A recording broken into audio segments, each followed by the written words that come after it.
I would like to present you briefly the East Work guidelines on the use of ultrasound during labor. Tôi muốn giới thiệu với các bạn một cái bài trên iShoot, đó là bài siêu âm trong chuyển dạ. So just to be clear, these guidelines are only about the use of ultrasound in women in active labor, and we will address the issue of assessing fetal head station, position, attitude, and progression, and we are not talking at all about all the other issues such as cervical length, fetal Doppler, etc. during labor. Và tôi cần làm rõ một cái điều là cái nghiên cứu của cái siêu âm trong chuyển dạ này chỉ đề cập đến những phụ nữ đang trong giai đoạn chuyển dạ hoạt động, và cái mục đích của cái siêu âm này là để xác định độ lọt, thế và kiểu thế của thai và diễn tiến của chuyển dạ. Còn những cái ứng dụng khác của siêu âm như là việc đánh giá độ sáng mở cổ tử cung và siêu âm Doppler thai thì không nằm trong mục đích của cái bài này. So this is a work that is still ongoing. There is nothing really consensual with ultrasound in labor, and we do not imply that ultrasound in labor is necessary. We just wanted to summarize and to review what can be done with ultrasound during labor. Tôi không có ngụ ý là bắt buộc là phải có siêu âm trong chuyển dạ, nhưng trong cái bài này tôi sẽ xem xét lại những cái bằng chứng và mình có thể làm gì đối với siêu âm ở trong chuyển dạ. Very briefly, clinical examination during labor is not very reliable. It is subjective, it's not really reproducible, and it is often inaccurate. Nhấn mạnh một điều là cái việc thăm khám bằng tay trong chuyển dạ nó không thật sự đáng tin, vì nó rất là chủ quan và mình lặp lại nó bị hạn chế. You know that when you examine the woman during labor, you try to assess the head station or the head position, and you know that often you are making mistakes. Các bạn thường ở trong chuyển dạ thì các bạn sẽ khám bằng tay để mình xác định, thứ nhất là độ lọt của thai, mình sẽ chạm tới coi cái đầu thai nằm ở đâu và mình cần xác định cái kiểu thế, và đôi khi cái việc làm của mình nó lại không chính xác. It has been shown very clearly with such kind of birth simulator. Và đó là một cái hệ thống giả định, người ta làm một cái hệ thống để giả lại một cái cuộc chuyển dạ. And everybody is making mistake. Whatever you are a young or a senior specialist, whatever it is about station, is it engaged or not engaged, or about the position, is it anterior or posterior, everybody makes mistakes.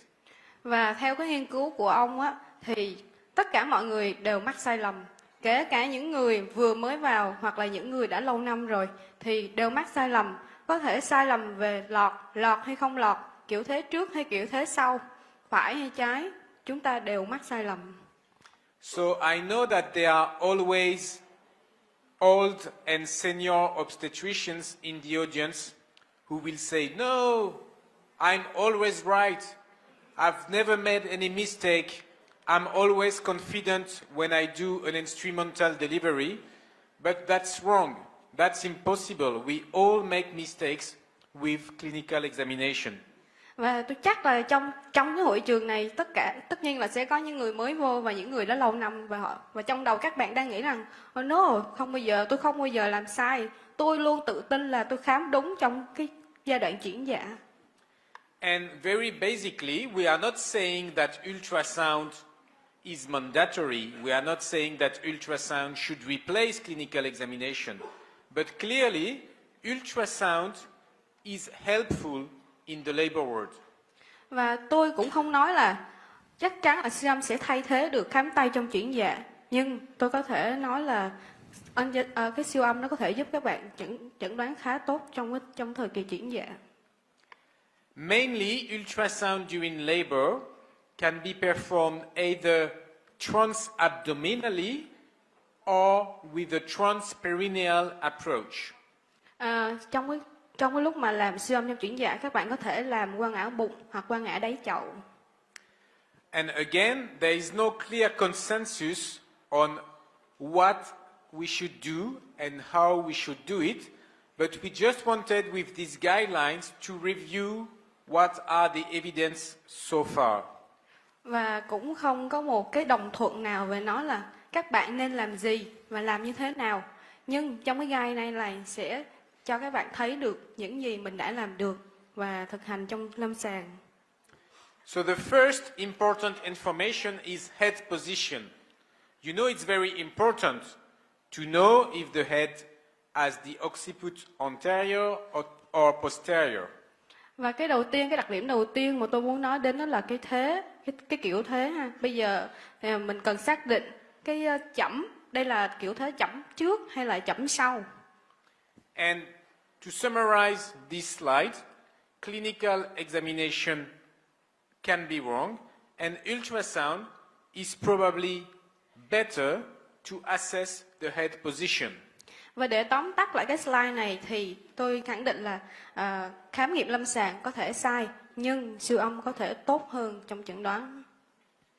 So it's very easy when the occiput is anterior with your transabdominal probe, you see the spine and you see the head and you see no orbit, and you could even see the cerebellum if you look at it. Whereas when the occiput is posterior, you will easily see the orbits of the baby. Và đây là một cái hình ảnh rất là rõ ràng. Nếu như đây là kiểu thế chẩm trước thì với một cái đầu dò xăm qua ngã bụng, các bạn sẽ thấy được thứ nhất là cái cột sống, sau đó mình sẽ thấy được là cái đầu của em bé và mình sẽ không thấy hai cái ổ mắt. Còn nếu như mà các bạn làm rõ hơn chút thì có thể có thấy luôn được cả cái tiểu não. Còn nếu như một cái thế chẩm chẩm sau thì mình sẽ thấy hai cái ổ mắt của em bé. We have already demonstrated that by using ultrasound, midwives and residents learn quicker and make fewer mistakes than by using clinical examination. Và trong một cái nghiên cứu thì cho những người nữ hộ sinh, người ta học cái cách siêu âm trong chuyển dạ và những cái nội trú mới, thì người ta thấy là những cái người này sau khi học thì người ta chẩn đoán tốt hơn là những cái bác sĩ mà thăm khám bằng tay. So clearly, this is a very common indication for fetal ultrasound during labor, just to check the head position, and it's very simple. Just try to do it.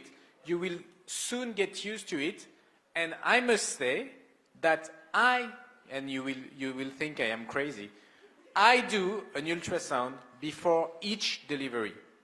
Và có thể khẳng định là để chẩn đoán một cái kiểu thế chẩm chậu trước, chẩm chậu sau cũng là một cái chỉ định để cho các bạn làm siêu âm trong thời kỳ chuyển dạ rồi.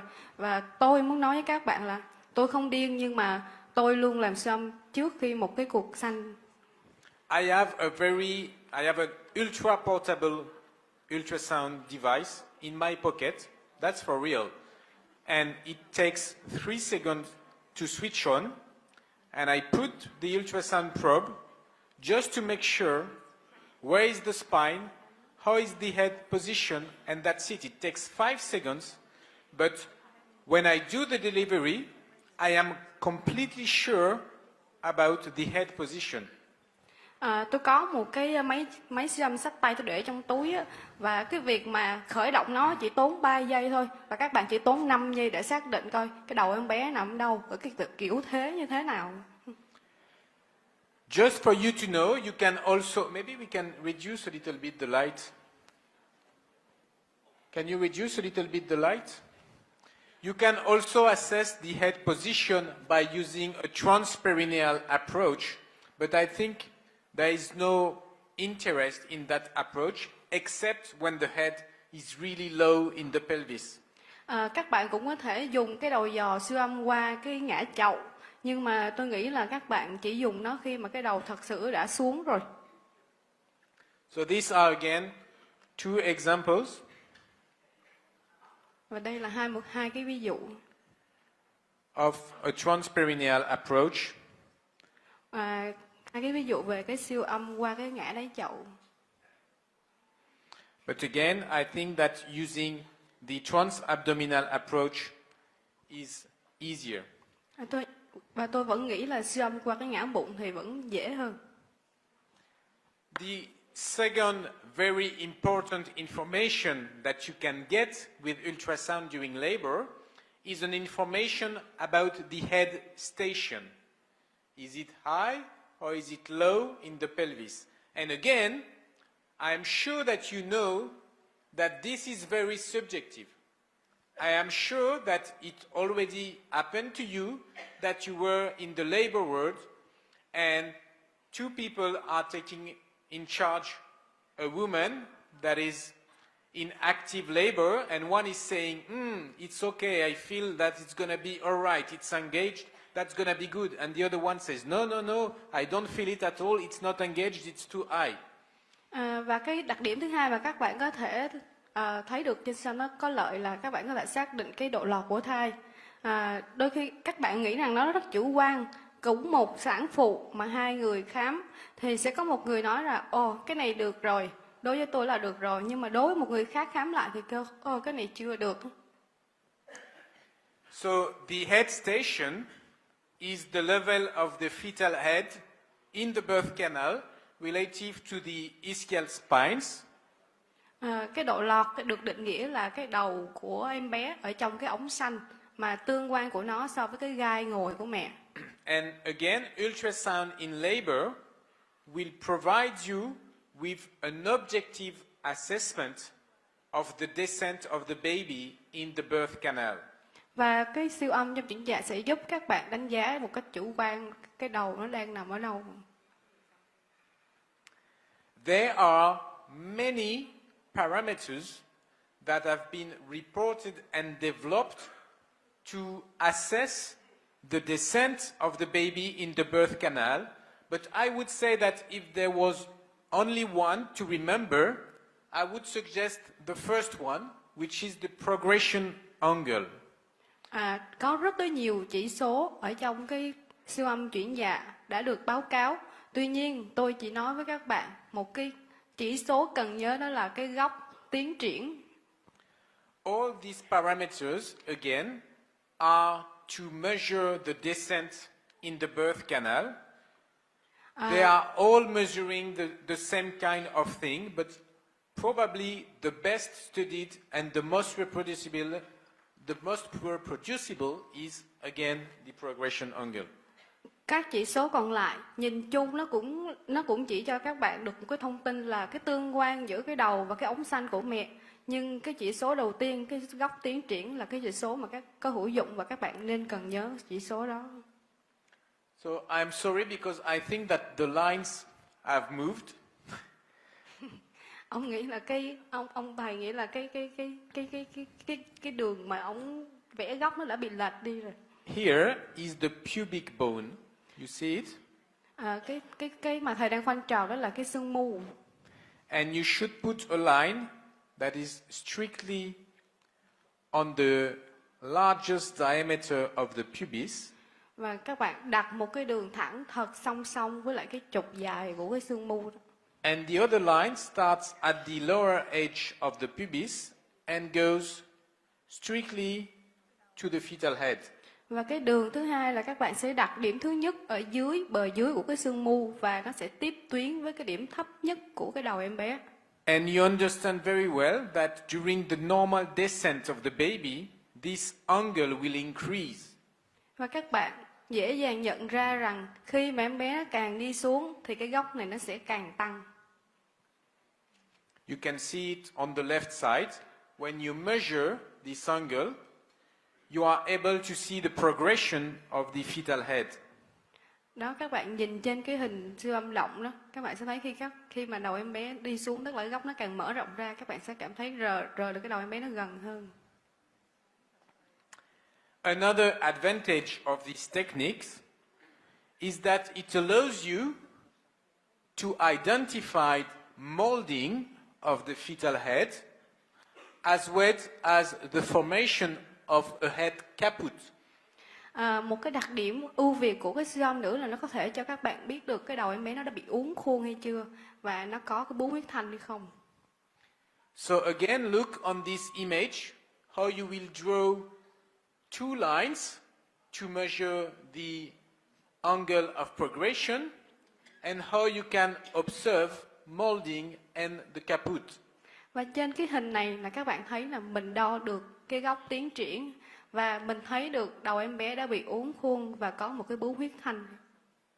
So very logically, and I will go quickly through this slide, there is a very strong correlation between the angle of progression and the head station as assessed either by clinical examination or by other examination, and some authors showed the correlation using, for example, MRI to assess the correlation between this angle and the descent of the fetus. Và một cách logic thì các bạn cũng thấy là cái độ xuống của em bé nó sẽ tỷ lệ thuận với cái góc xuống đó, và một số tác giả nghiên cứu thì dùng trên siêu âm lẫn MRI thì thấy được cái điều này. So again, I'm not saying that it's better than a clinical examination, but at least it gives you something that is objective and that is reproducible. You can say, okay, the angle is 120 degrees. I can try an instrumental delivery. You are not saying just, yeah, I'm feeling it or I'm not feeling it. Một lần nữa tôi muốn nhấn mạnh với các bạn là tất nhiên nó sẽ không thay thế được hoàn toàn lâm sàng. Tuy nhiên ít ra nó cũng sẽ cho các bạn được một cái chỉ số rất là khách quan. Các bạn có thể đo được cái góc này là 120 độ. Tôi nghĩ là bệnh nhân cái bạn sản phụ này có thể sanh được ngã âm đạo, chứ không phải là mình chứ không phải là mình nói là tôi cảm thấy là sản phụ này có thể sanh được hay không. Very briefly, you can also use ultrasound to assess the fetal head descent and the fetal head attitude, but these are not very strong indications. I just want to show you that briefly. Tóm lại là các bạn trên siêu âm các bạn có thể cho được các bạn được cái độ lọt, cái mức độ xuống của cái đầu và cái kiểu thế của đầu, và đây là những cái chứng cứ mà tôi muốn cho các bạn thấy. For example, in occiput posterior presentation, you can look how flexed or deflexed is the fetal head. Giống như trong cái trường hợp này, khi mà biết là đây là một cái ngôi đầu rồi thì nhờ siêu âm các bạn có thể biết được là cái đầu này nó cúi tốt hay là không tốt. And these are different examples. Và đây là một cái kiểu thế, kiểu mặt. And of course, we know that if the head is deflexed, then you will end up during a C-section, and ultrasound can help you to document such deflection. Và các bạn biết là nếu như một cái đầu nó ngửa thì sẽ dẫn tới là một cái mổ lấy thai, và siêu âm sẽ giúp cho các bạn quyết định được cái chỉ định. And using exactly the same argument, ultrasound can help you to document the flexion in occiput anterior presentation, because you know that the more the fetus is flexed, the easier the delivery.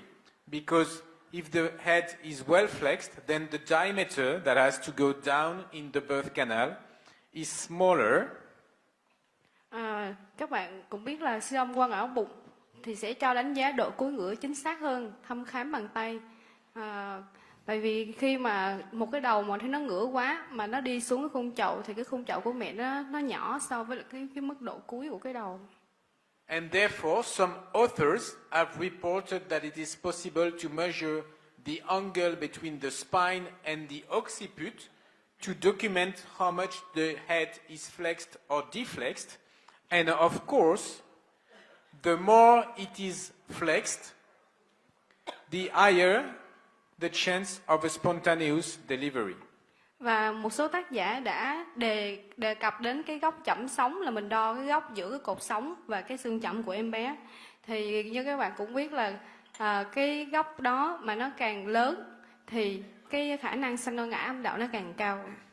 So you've seen what you can do with ultrasound during labor. So what are the main indications?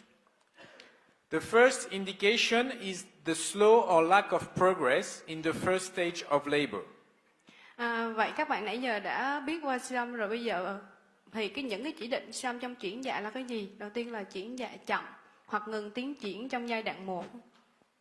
So you've seen that you can measure, for example, the angle of progression to show that there is a poor or lack of head descent, and you can also use ultrasound to check that the presentation is the one that you thought.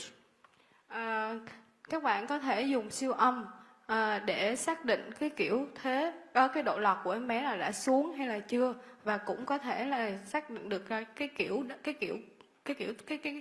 cái ngôi của em bé có giống như trong đầu các bạn nghĩ hay không. So you will be probably able to identify those women with a high risk, a high chance of poor outcome of vaginal delivery.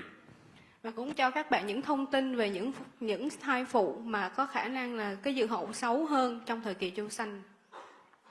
And as an example, some authors have demonstrated in case of a prolonged first stage of labor that there is a strong association between the angle of progression that we've learned together earlier and the probability of vaginal delivery.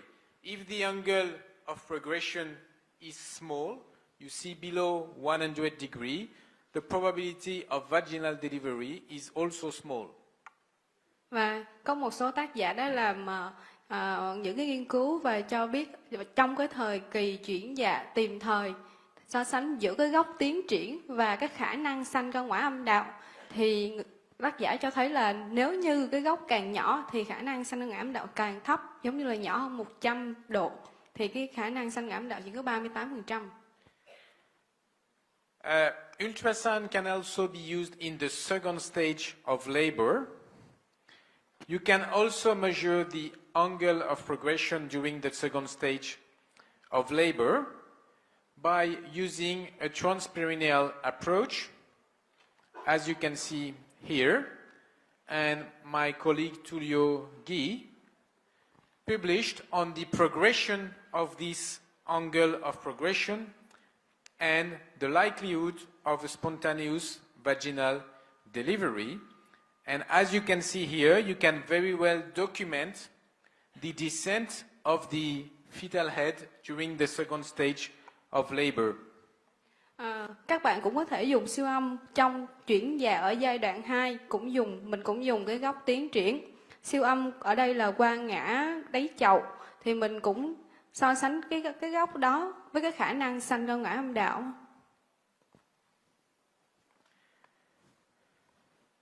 So again, it's probably useful to assess the progression of the fetus, especially when the second stage of labor is long.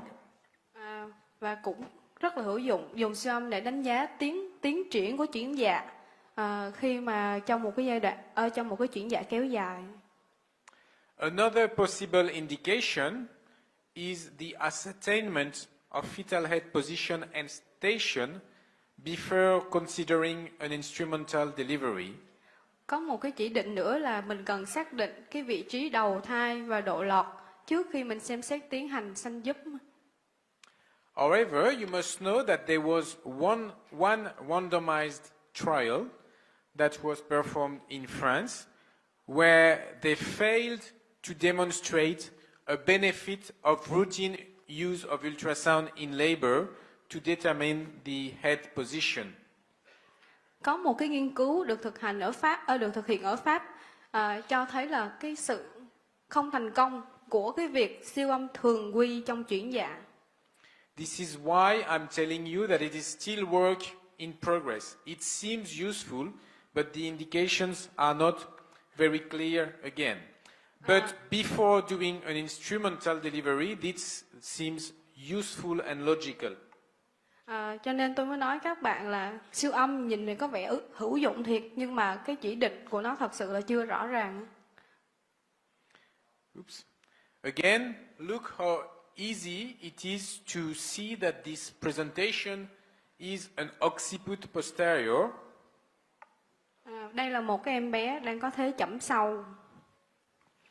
And it was shown in such a multi-center randomized trial that the incorrect diagnosis of fetal head position was much more frequent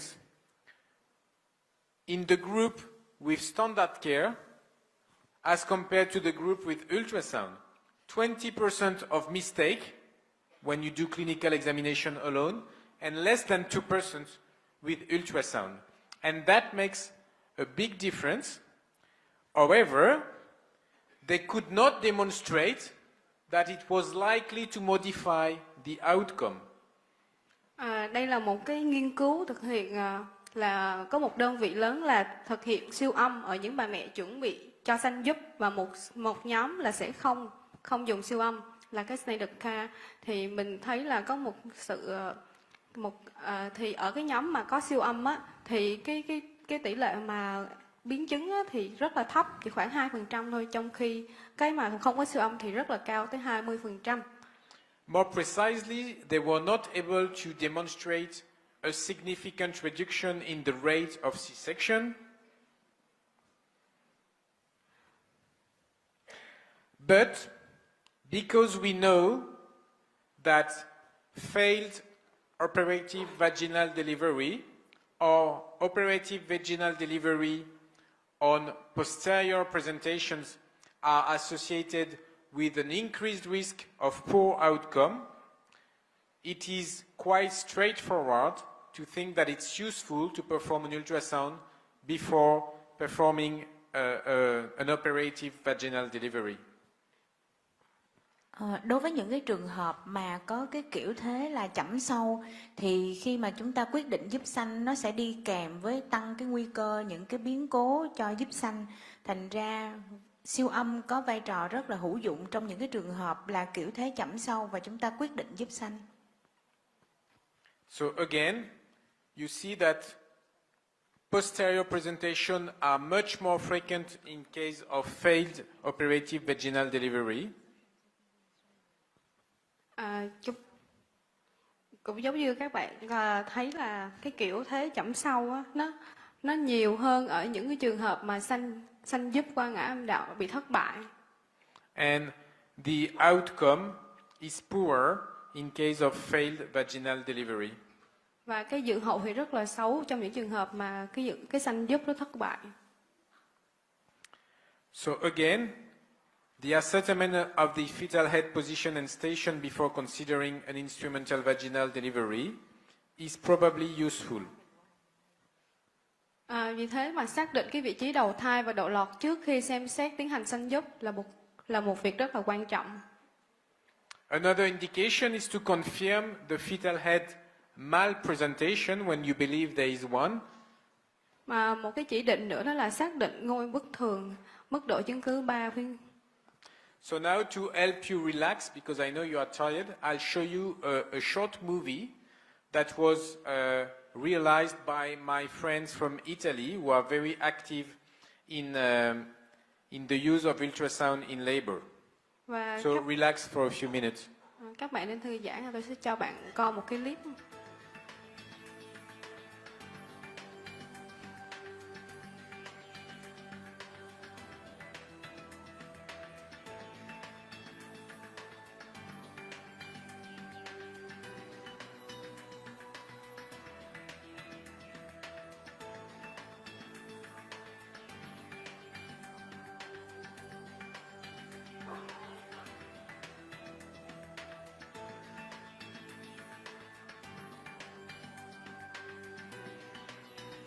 So that is transperineal.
So I think it is clear from this movie that it's really helpful.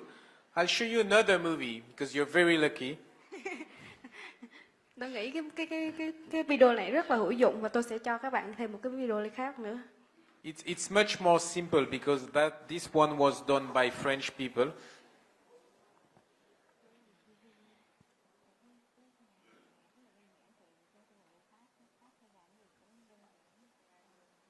So you should have no air at all in front of your probe. Mà các bạn phải đuổi khí cho cái đầu dò của mình.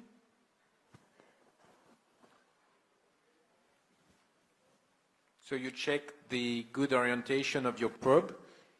Rồi sau đó các And bạn you can see, for example, how you can look for the fetal spine just to be sure of the orientation of the fetus. And then, this is only a transabdominal approach. You can see that there are no orbits here. You're sure that's an occiput. And you can also use the transperineal approach.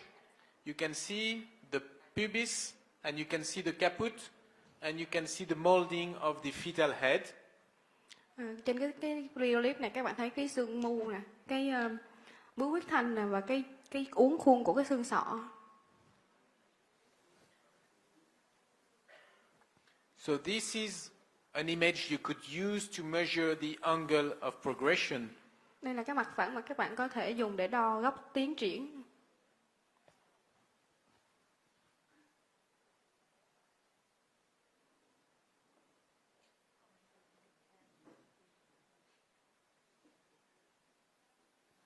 And this is an example of this measurement.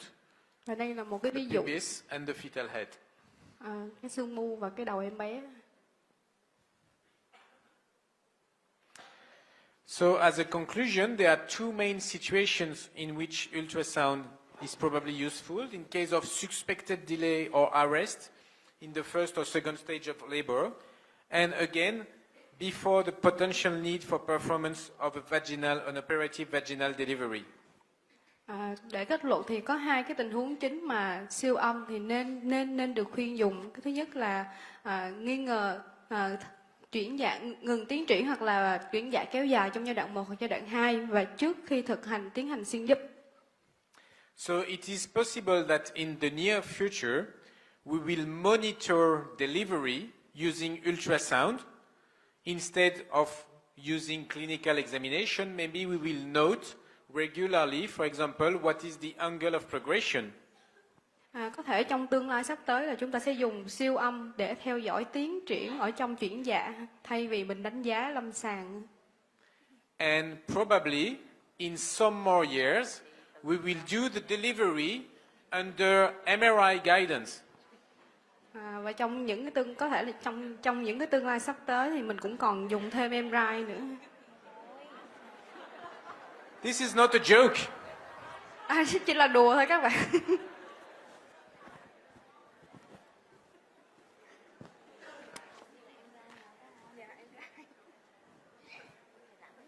This is truly an MRI of a delivery.